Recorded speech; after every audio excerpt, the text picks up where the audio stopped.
Bonjour à toutes et à tous, bienvenue dans votre hors-série de Time Out épisode 2. Et oui, après notre pause basket hebdomadaire, nous avons décidé de recevoir des invités dans des hors-séries, des invités du monde et du basketball en France, des médias, tout ça. Et nous avions déjà reçu l'ami Valentin de Obsidia pour l'épisode numéro 1. Et aujourd'hui, je suis ravi de vous présenter notre deuxième invité, qui est d'ailleurs un ami de Valentin de Obsidia, monsieur Eddy David. Salut Eddy, comment tu vas ? Yo, j'espère que tu vas bien. Merci pour l'invitation et salutations à tous les auditeurs. Merci à toi surtout d'être avec nous, ça nous fait vraiment plaisir. Alors avant de commencer cette petite interview qui va viser à tout simplement te présenter, mieux te connaître, parler un petit peu de basket avec toi, on va te présenter. Tu es, alors à toi de me dire comment on t'appelle. Est-ce que c'est youtubeur, est-ce que c'est streamer, créateur de contenu. Créateur de contenu. Je crois que vous préférez plus cette appellation-là, en fait. C'est ce que nous avait dit Obsidia. Donc Eddy, tu es créateur de contenu. Pour donner quelques petits chiffres, tu as plus de 75 000 abonnés sur YouTube, plus de 17 000 abonnés sur Instagram et plus de 3 000 followers sur Twitter. Donc voilà, il y a quand même une petite communauté qui est derrière toi. Donc voilà, voilà, on a fait les petites présentations, on va passer tout de suite à la première partie, la partie interview. Tous les lundis, c'est Time Out, la seule émission radio 100% NBA. Actualité, débat, analyse, statistiques, invités. En compagnie de Yonim et son équipe de chroniqueurs, le meilleur de l'NBA est passé au crible chaque semaine. On est avec Eddy David, donc créateur de contenu basketball, mais pas que, et on va en parler aussi.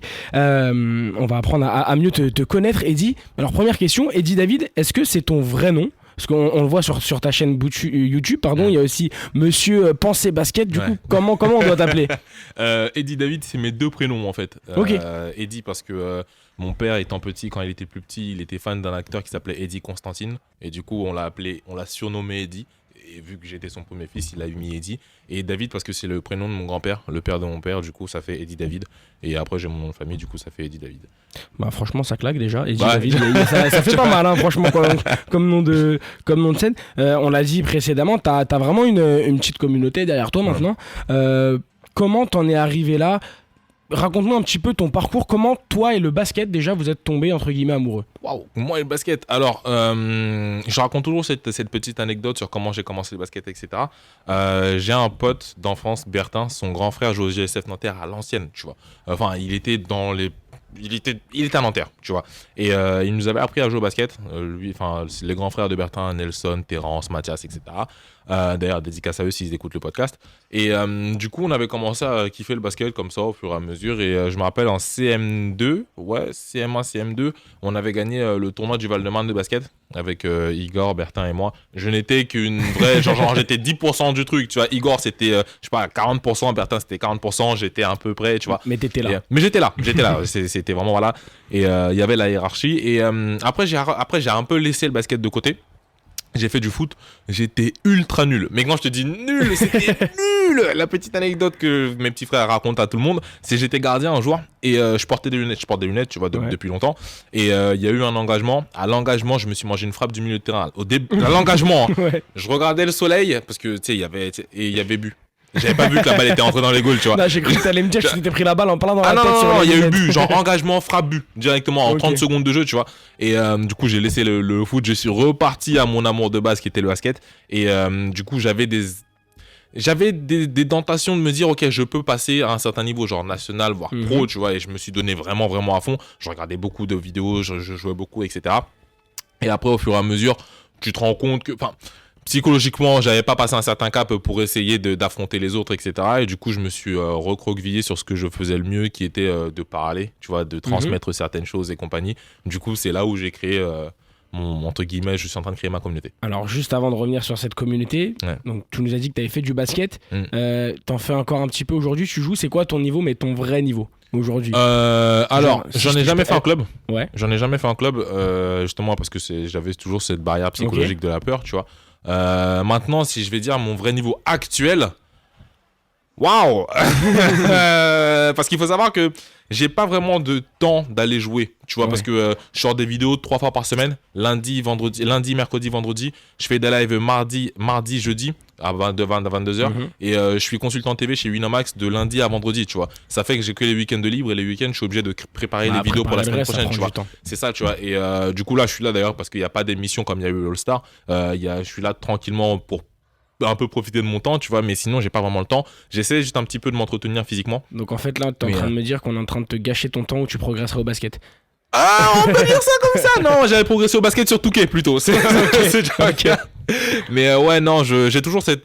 À un moment, je me demandais si j'avais toujours cet amour du basket, tu vois, du jeu, du basket. Parler basket, etc., je kiffe, mais je me demandais si j'avais toujours cet amour du jeu, tu vois. Et en fait, j'ai toujours cet amour du jeu, c'est juste que quand physiquement je suivais pas, bah justement, après psychologiquement, tu te dis, ouais, en fait, j'aime plus le basket. Enfin, non, j'aime toujours jouer au basket, c'est juste que quand mon physique suit, c'est là où ça va bien. Là, ça, okay. Exactement. Ok, j'ai compris. Du coup, alors raconte-nous à quel moment il y a eu ce déclic où tu t'es dit je vais pas faire de basket en club, je vais pas devenir joueur, mais je veux en parler, je veux créer du contenu. Comme ce que tu fais aujourd'hui. À quel moment tu t'es dit ça et à quel moment ça a commencé à prendre de l'ampleur? Parce que je sais que par exemple, tu avais été vendeur chez Foot Locker à un moment donné. À quel moment ça a pris un tournant et tout a basculé en fait? Tout a basculé. Rien n'a encore basculé, frérot. Sinon, je serais beaucoup mieux. Mais non, franchement. Alors, comment j'ai commencé? C'est parce que c'est comme je te disais, j'aime beaucoup parler. À quel moment tu t'es dit, je vais me montrer et je vais parler? C'était en 2015. En 2015, je parlais beaucoup avec des potes autour de moi, etc. Ils me disaient, ouais, toi, t'aimes trop parler de basket, etc. Tu devrais faire un blog ou un truc comme ça, tu vois. Et du coup, il faut savoir qu'à cette époque-là, j'étais fiché bancaire. Tu vois, j'étais fiché à la Banque de France. Du coup, je pouvais pas avoir de carte bleue ni de chèque, etc. Du coup, je pouvais pas me payer les trucs pour le blog, etc. Et à cette époque-là, j'avais des petits problèmes familiaux. Du coup, je vivais chez un de mes potes, Alexandre, que je remercie énormément parce que c'est grâce à lui, clairement, que je suis là aujourd'hui. Parce que c'est sur son Mac que j'ai commencé à faire des montages. C'est son Canon avec lequel j'ai commencé à faire des vidéos, etc. Okay. Et du coup, à un moment, il m'a dit, pourquoi tu veux payer un truc alors que tu as Facebook, tu vois. Du coup, c'est là où j'ai commencé à ouvrir ma page Facebook. Sauf que je savais pas comment appeler ma page, tu vois, c'est ça, tu vois. Et à un moment, on devait aller manger, parce que sa mère nous avait appelé pour aller manger, etc. Et il me dit, ouais, vas-y, viens, on va manger, tu vois. Et je lui dis, non, attends, je suis en train de réfléchir au nom, tu vois. Et il m'a dit un truc, il m'a dit, toi, tu penses trop basket. C'était là. C'est comme ça que penser basket est arrivé, tu vois. Ça, c'est la phrase, tu te rappelles, c'est marrant, comme, parce que c'est archi précis comme souvenir. Mais de ouf, parce que justement, c'est ce moment-là que je me suis rappelé, penser basket.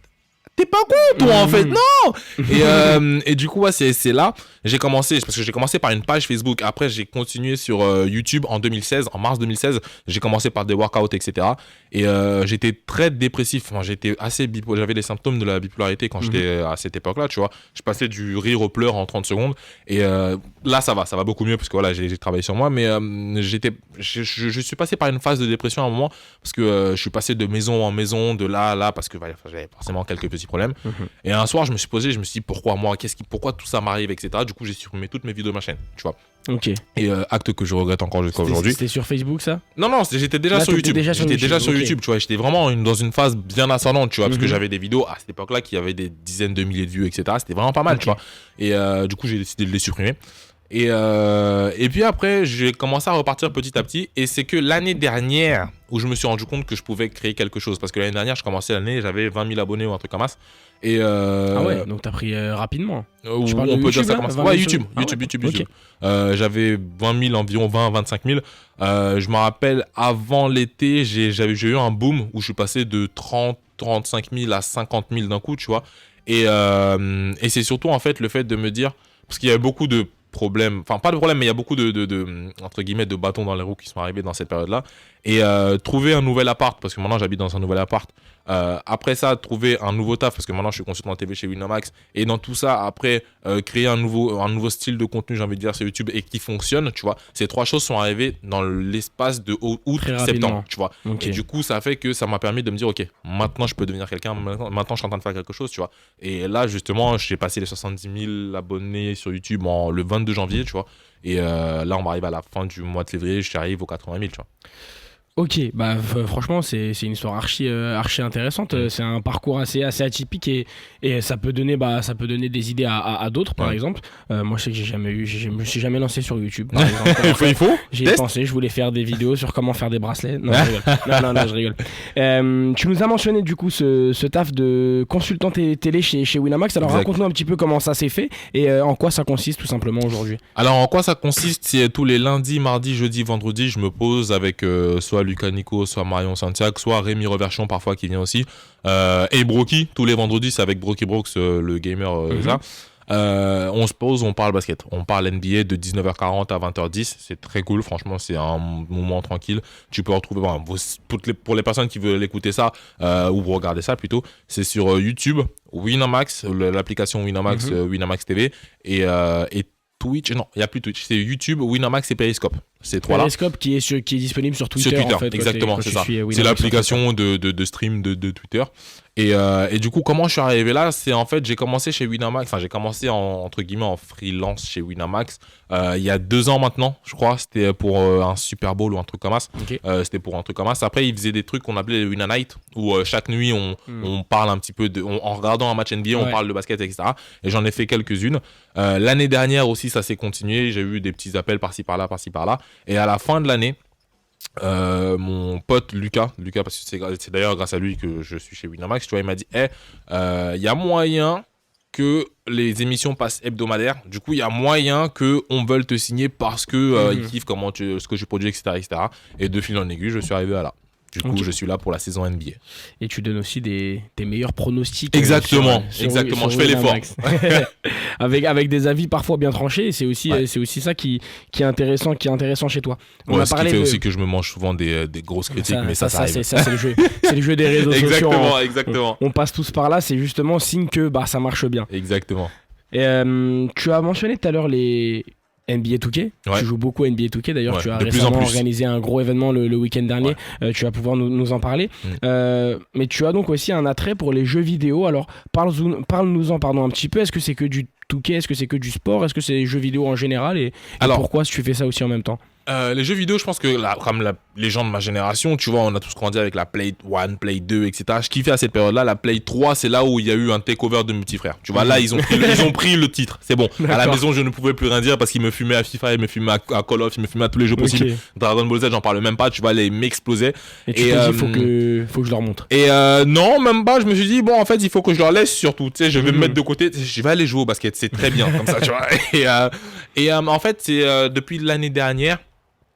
Depuis l'année dernière, j'ai eu toujours l'envie parce que je vois cette communauté 2K qui peut devenir quelque chose d'énorme, tu vois. Je vois que s'il y a juste un grain de cohésion, de réunification, si je peux dire ça comme ça, cette communauté 2K peut faire quelque chose de fou en Europe, parce que je pense pas qu'il y ait autant de force dans la communauté 2K en France que dans n'importe quel autre pays en Europe, tu vois. Et du coup, je me suis dit, tu sais quoi, je vais commencer à faire des vidéos 2K déjà pour moi, parce que j'aime bien jouer à 2K, etc. Attends, mais ça fait combien de temps que tu joues à 2K? Là, full, ça fait 6-7 mois. C'est-à-dire ça fait 6-7 mois, et du coup, tu dois avoir un bon niveau, plus ou Ça moins. Parce que moi, je te dis ça pour moi, parce que moi, par exemple, j'ai joué pendant 5 ans, j'ai jamais réussi à être fort. Donc moi, c'est ça que j'ai... à quel moment tu as le truc, tu vois? Mais après, le truc, c'est que moi, je joue pas tout seul, tu vois, parce qu'il y a une différence entre jouer en my career, ce qui est très bien, tu vois, avec contre l'ordinateur, etc., et jouer contre des personnes qui sont vraiment fortes, tu vois. Moi, je fais l'effort de jouer contre... Là, récemment, avant qu'on parle de l'event que j'ai organisé la semaine dernière, j'ai joué contre un Français qui s'appelle Fat Boz, qui a fini 4e mondial sur un tournoi en My Team, tu vois. Donc voilà, comme je disais, vraiment, en France, on a vraiment pas mal de potentiel. Et du coup, jouer contre un gars qui finit 4e mondial derrière quelques carrières, et il était 3e, c'est juste qu'il y a eu une petite douille, mais bon, ça, on va rien dire. J'ai joué contre lui, je me suis fait exploser. Quand je te dis exploser, genre j'ai pris au moins 70 points, tu vois. Ah ouais. Ouais, mais large.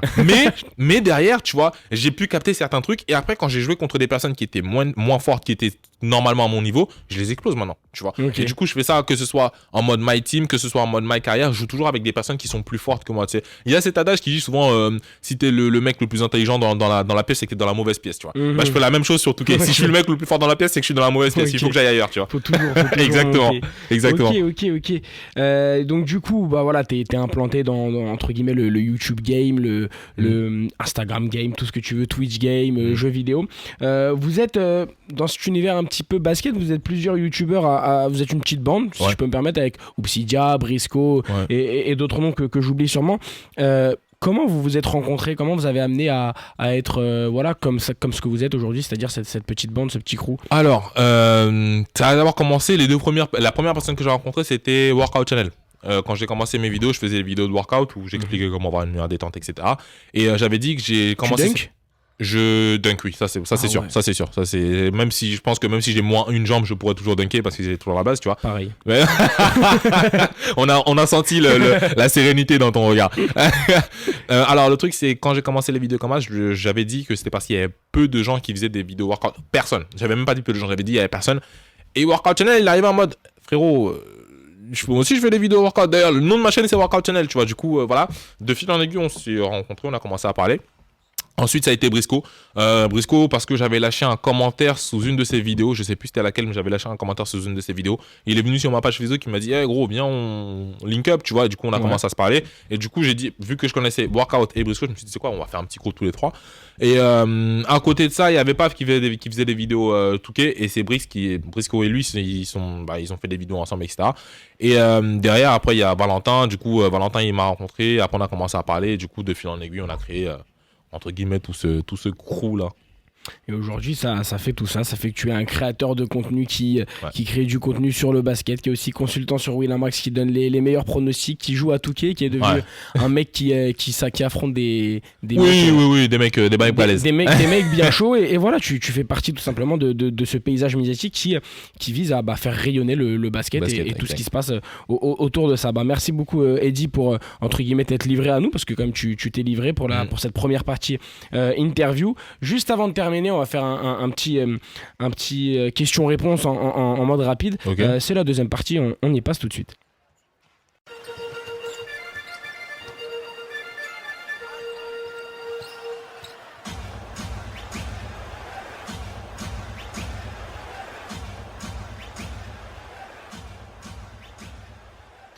Parce que voilà, non, on est Time Out, on est quand même une émission qui traite de NBA. Toi, tu fais, je sais, beaucoup de vidéos de NBA.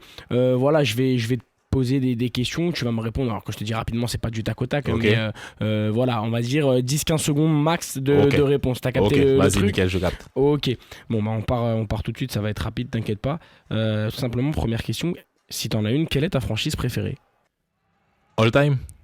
Ouais. Lakers. Les Lakers. Ouais. La pire, celle que tu aimes le moins, on va pas dire déteste parce que... J'en ai pas réellement. Il y a des fanbases que je déteste. La fanbase des Warriors. Okay. Ah ouais, non, eux là, les bandwagoners depuis 2002. Pourtant, là, les gens te voient pas, mais t'es pas mal aux couleurs des Warriors. J'avoue, je suis en jaune. Ouais, tu vois, mais ça va.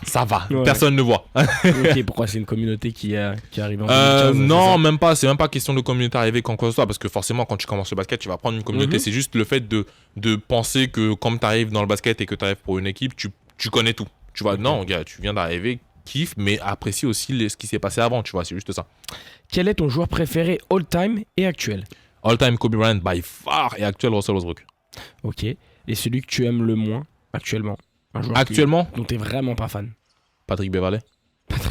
Ok. Ouais, j'aime pas son style. Un joueur qui selon toi est incompris dans la NBA. Incompris, peut-être un peu sous-côté, mais qui te vient en tête? Pourquoi il m'est venu en tête directement comme ça, mais KD. Kevin Durant. Pourtant, je suis l'une des ferventes personnes qui dit qu'il a fait n'importe quoi, mais je pense qu'il est assez incompris, ce jeune homme. Et sache que je vois exactement ce que tu veux dire. et on se comprend. Pour parler de la saison, quelle est ta déception de la saison, que ce soit une équipe ou un joueur? Joel Embiid pour l'instant. Étant Camerounais, tu vois, je mets un point d'honneur sur. Là, je porte d'ailleurs un maillot All-Star de Siakam, tu vois. Je porte forcément à fort. Dans le cœur, c'est Camerounais là, tu vois. Et voir qu'il fait un début de saison plutôt mitigé. Alors qu'il pourrait facilement être un top 5, top 10 meilleur joueur au monde. Hein. De ouf. Et la saison dernière, carrément, moi, je crois que sur les 2 premiers mois, je le mettais top 3 MVP. À l'aise. Je me réveillais le matin, il était en 30-13. C'est un délire. Ouais. C'était un délire. Et là, ce qu'il fait, je pense que j'en ai parlé sur Winamax, mais je pense qu'après le All-Star Break, là, on va avoir un plutôt beau run des Sixers avec Joel. Il y a beaucoup des joueurs qui se réveillent après. Du coup, ta surprise de la saison? Attends. Équipe ou joueur, hein, comme tu veux. Pourtant, je l'ai. Le Thunder. Oklahoma. Ouais, Thunder. On est trop connectés parce que dans l'émission de Time Out, la première des pronostics de l'année, on avait fait nos pronos sur la saison. Qui va finir à quelle place. Et moi, j'avais mis OKC 9ème. Bon, au final, ils vont sûrement faire parce que je les voyais bien accrochés, tu vois. Tout le monde les mettait 12-13ème. Voilà.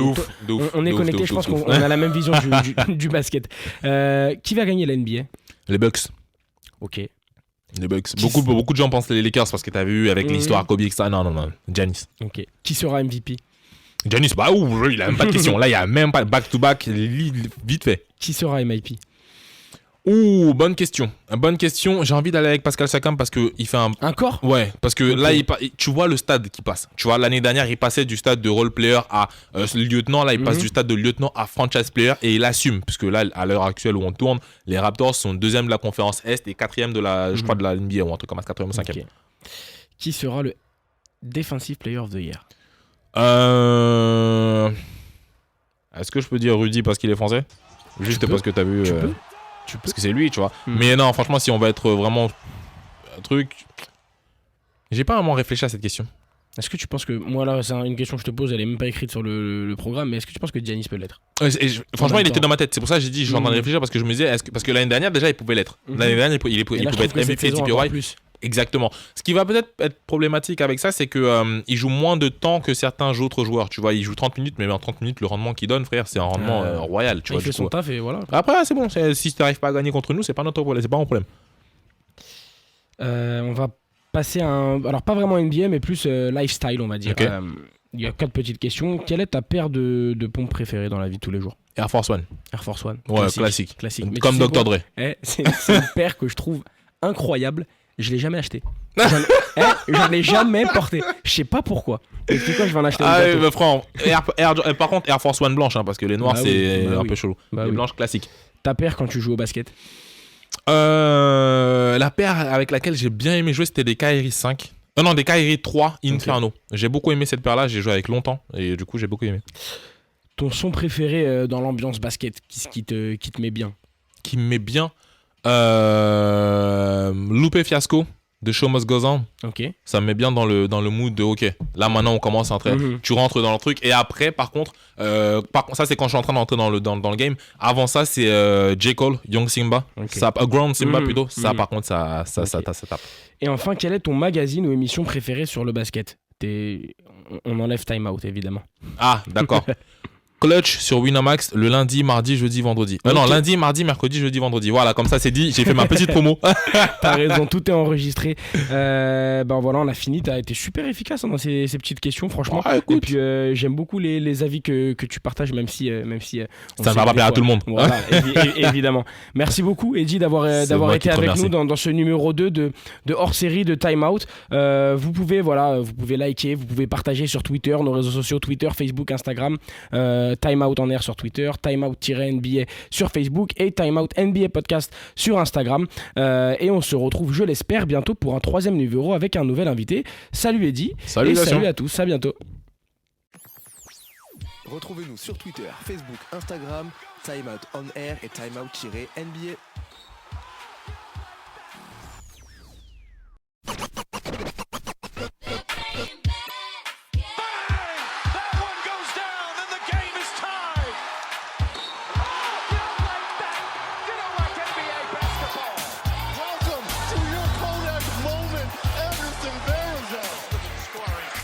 Also an open up